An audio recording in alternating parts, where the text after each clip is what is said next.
यहाँ से पढ़ूंगा और आशा हेलो दोस्तों, फिर से स्वागत है हमारे न्यू ब्लॉग अपडेट फिटनेस पर। तो आज हम 26 तारीख है, तो आज जा रहे हैं आगरा चंद्रशेखर की रैली में। तो देख सकते हैं हम आ गए हैं, बस के जोरे आ गए हैं, मतलब बस पर ही जा रहे हैं। काफ़ी ज़्यादा भीड़ होगी वहाँ पर। तो उसका मीटअप आज एलिफाई का सिस्टम फेल होने वाला है, क्योंकि सिस्टम तो और ये हमारे गुड्डू आई हैं, देख सकते हैं आप। ये भी आ रहे हैं रैली में, मतलब काफ़ी बस भर के जाएगी, पूरी बस भर के जाएगी। तो अभी टाइम लग जाएगा, 1-2 घंटा लग जाएगा। वहाँ पर भी ज़्यादा भीड़ होगी, चंद्रशेखर आएंगे तो देख तो कितनी भीड़ होगी वहाँ पर।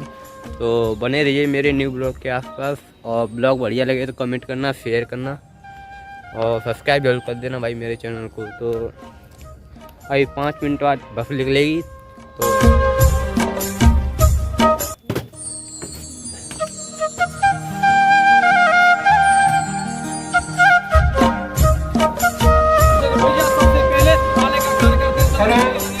सभी को मेरा सादर जय भीम, जय संविधान। मैं आप सब लोगों की उपस्थिति यहाँ पर देखकर बहुत अति प्रसन्न हूँ। काफी संख्या में आप भाई के स्वागत के लिए उपस्थित हैं।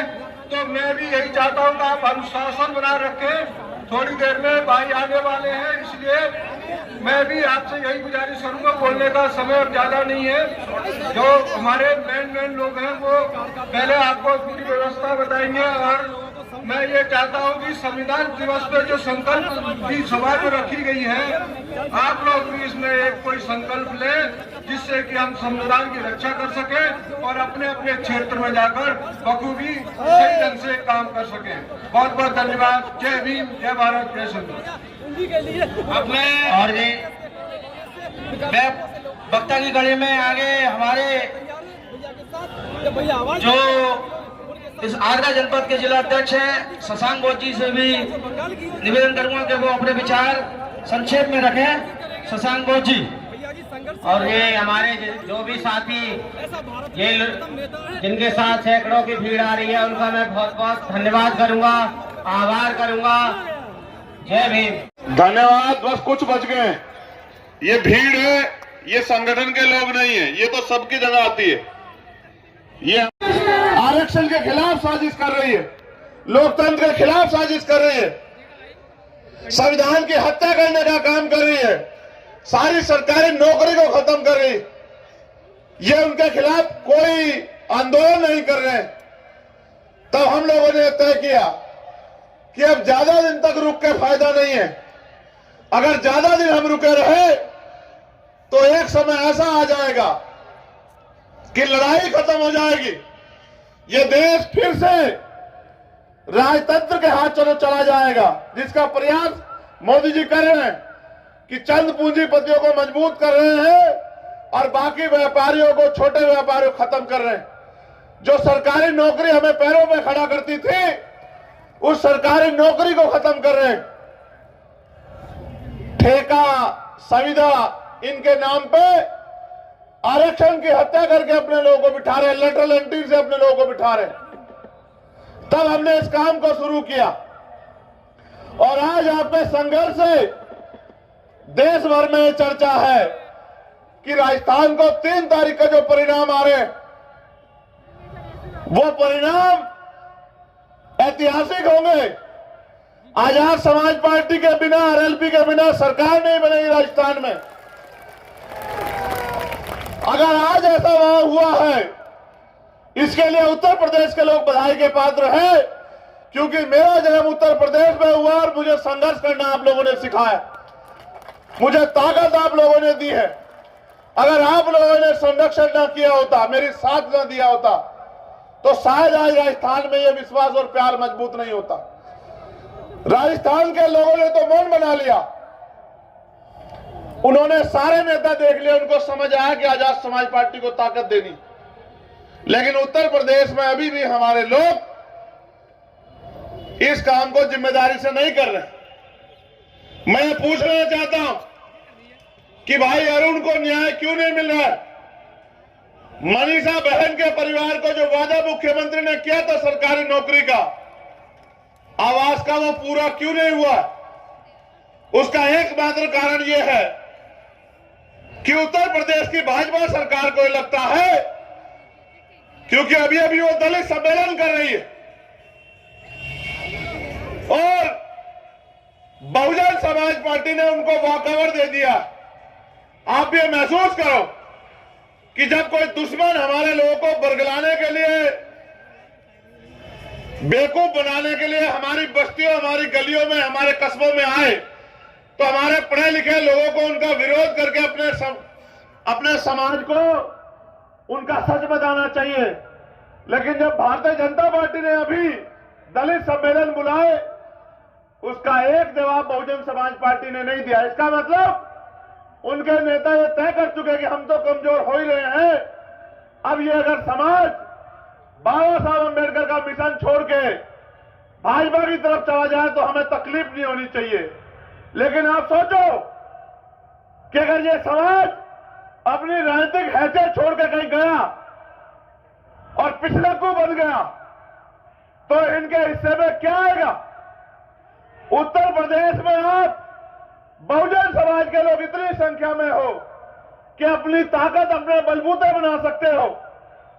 69,000 शिक्षक भर्ती हुई, 6800 घोटाला तो हुआ 20,000 पदों पे, लेकिन 6800 पद सरकार ने रिलीज किए। मैं जब चुनाव में था तो देख रहा था कि वो बच्चे रोज भाजपा कार्यालय या सड़कों पर आंदोलन करते हैं। उनको पीट पीट के भगाने का काम भाजपा के लोग करते हैं। भारतीय जनता पार्टी में बैठे दलित पिछड़े वर्ग के नेता, उनके मुंह से एक शब्द नहीं निकलता। अगर आप इन पार्टियों के पिछलग्गू बन जाओगे तो क्या ये आपको स्वाभिमान सम्मान का जीवन दे पाएंगे? अपने मन से सोचो।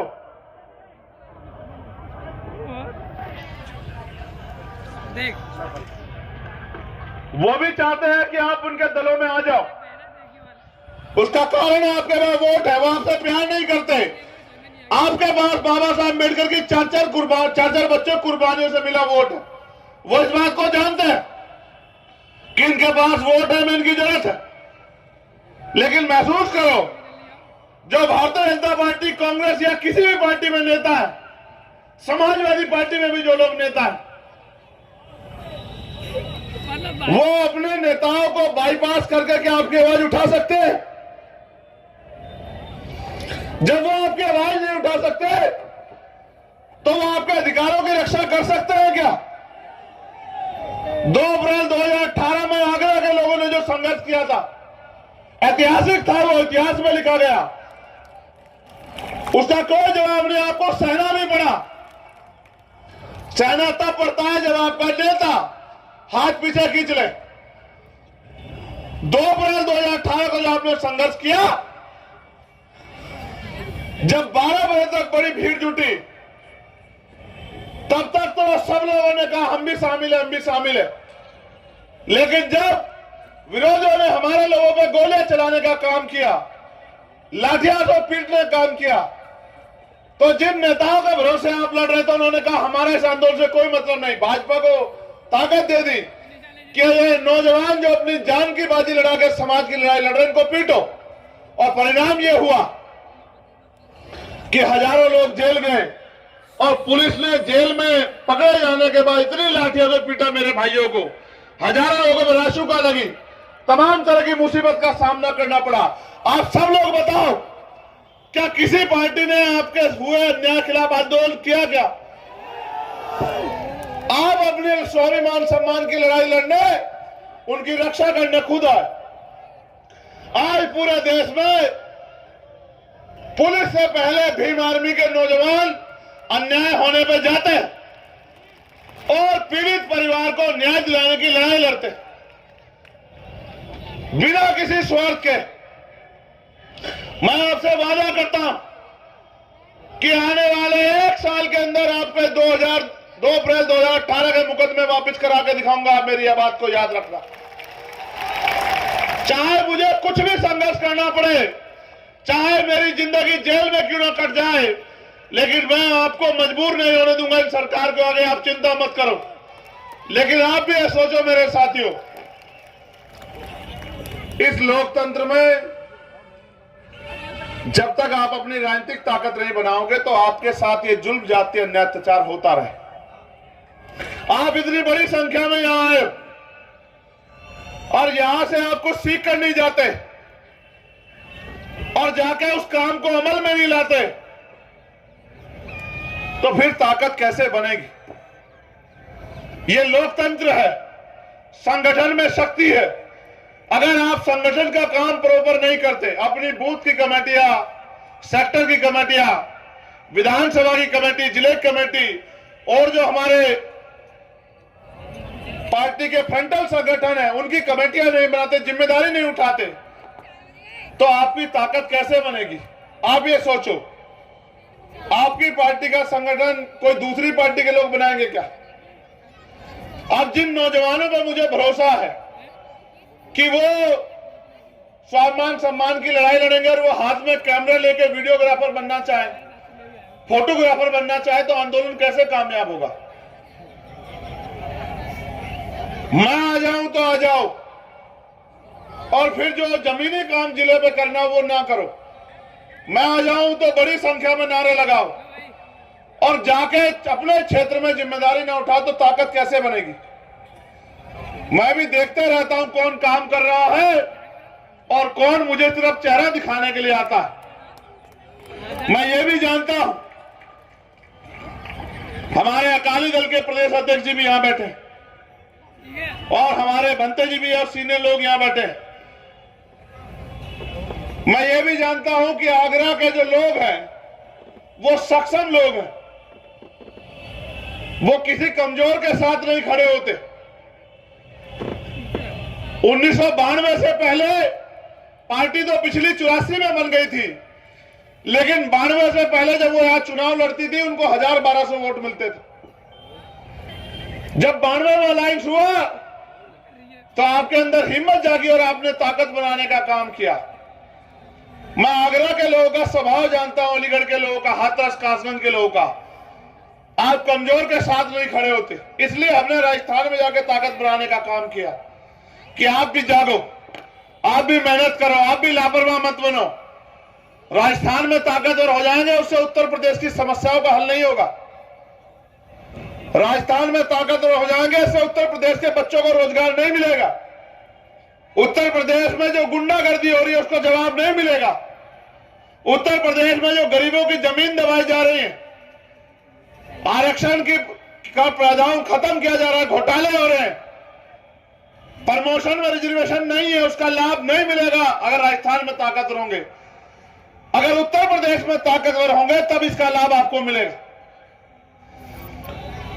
किसी भी संगठन की ताकत होती है उससे कार्यकर्ता, नेता नहीं होते। नेता तो कार्यकर्ताओं की मेहनत से बनता है, लेकिन अगर रीढ़ अपना काम ना करे, अपनी जिम्मेदारी ना अदा करे तो कामयाबी नहीं मिल सकती। मैं मंच पर भी जो हमारे नेता उनसे भी कहूंगा, अगर सच में कुछ बना के दिखाना है, ताकत अर्जित करनी है तो मेहनत करो, शकल दिखाने का काम बंद करो। मैं आता हूं तो मंच पे आ जाते हो सब लोग और फिर दोबारा तभी आते हो जब मैं आता हूं। उसके अलावा जो बुनियादी काम है, जा जाके गली गांव में जाकर संगठन बनाने का, अपनी जिम्मेदारी अदा करने का, वो नहीं करते। और फिर चुनाव के बीच सोचते हो कि आपकी ताकत बन जाएगी। कैसे बन जाएगी ताकत? ये बैनर लगाने से ताकत नहीं बनेगी। ये राजधानी है आगरा, क्या हालात है इसमें आपको सोचना चाहिए। जब तक आप जाके अपनी बात नहीं समझाओगे, जब तक आप जाके अपनी बात लोगों तक नहीं पहुंचाओगे, तब तक लोग आपके साथ नहीं खड़े होंगे। लोग तो सीधे सच्चे हैं, उनको जो कह दिया जाता है वो उसी को मानने लग जाते हैं। वो क्या जाने कि किस तरह जान हथेली पर रख के भीमार में आजाद समाज पार्टी के लोग संघर्ष कर रहे हैं। और आज आपको हालात पता है क्या है? 2024 के बाद हो सकता है इस देश के संविधान को बदल दिया जाए। इस देश का संविधान है तो आपके लिए कुर्सियां हैं, आपके लिए मंच है, आप पे वोट देने का अधिकार है। इस देश का संविधान आया तो आप पे नौकरी व्यापार करने का अवसर मिला आपको। इस देश का सही पूर्व जिलाध्यक्ष अनिल करदम जी का, राजू अंसारी जी का, हमारे सभी विधानसभाओं के अध्यक्ष और जिला कमेटी के सभी संविधान है तो आपका सम्मान बढ़ा, आपको समानता का अधिकार मिला। आपको क्या लगता है उस संविधान की रक्षा कोई और करेगा क्या? उस संविधान को लागू कोई और कराएगा क्या? आज संविधान दिवस है, हमारे लोगों ने संविधान का कितना मोल समझा। अगर ये संविधान नहीं है तो आपकी हैसियत क्या आपने कभी महसूस किया? अगर ये संविधान नहीं है तो महिलाओं को क्या अधिकार है आपने कभी महसूस किया? एक एप्लीकेशन मेरे पास और है, एक बच्ची है, पुलिस के लोग यहां है,